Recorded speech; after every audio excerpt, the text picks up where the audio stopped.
heights. It's the stuff of nightmares for most, the idea of standing on a ledge and looking down into a vast chasm of space, or jumping from one building to another with only gravity and your wits to save you.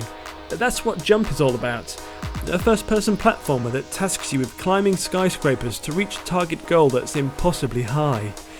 Created by Endeavour One, a band of former Halo and Destiny developers, Jump includes 5 vast cities for players to navigate.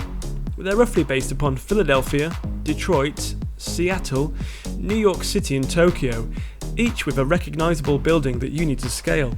New York, for example, tasks you with leaping to the top of the One World Trade Center, while Seattle sees you climbing the Space Needle.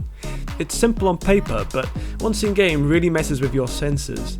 And that's because Jump uses its first-person perspective to enable you to judge leaps and landings with incredible accuracy. It's similar to Mirror's Edge, both in looks and in the way the player can leap around its virtual cityscapes, and it generates that feeling of having butterflies in your stomach time and time again. Successful progression through the game involves jumping to a fixed point, but you're also marked on the time it takes and the total number of jumps. That means you'll need to think carefully about the route ahead. Go the easy way and it might take 100 jumps to reach the target building, but plan ahead and take some risks and you're likely to half that amount while also saving time. This subtle use of tactics encourages repeat playthroughs, while also rewarding exploration. There's even a leaderboard accessible from the main menu that shows the current top players and their scores. Expect to find plenty of things to land on throughout each level, including ledges, air conditioning units and spires. As you reach the target goal, floating platforms begin to appear.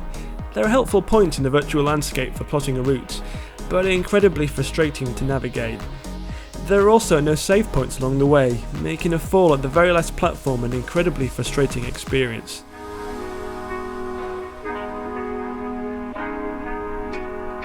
After loading the game, you'll find yourself in a futuristic and Tron-like level selection screen. From here you can try a practice run, check out the in-game controls or jump into a level. Controlling the game is easy enough using an Xbox 360 controller. The left thumbstick controls movement, while depressing it resets the Rift view. The right thumbstick controls rotation with the A button used for jumping. Graphically, Jump is a distinctive game with a clean design. Don't expect photorealistic visuals. Instead, there's a simple aesthetic that means vast cities can be rendered smoothly on all but the slowest PCs. Sound-wise, there's nothing special here. You'll hear the same thud with every landing, but the background music is calming and futuristic.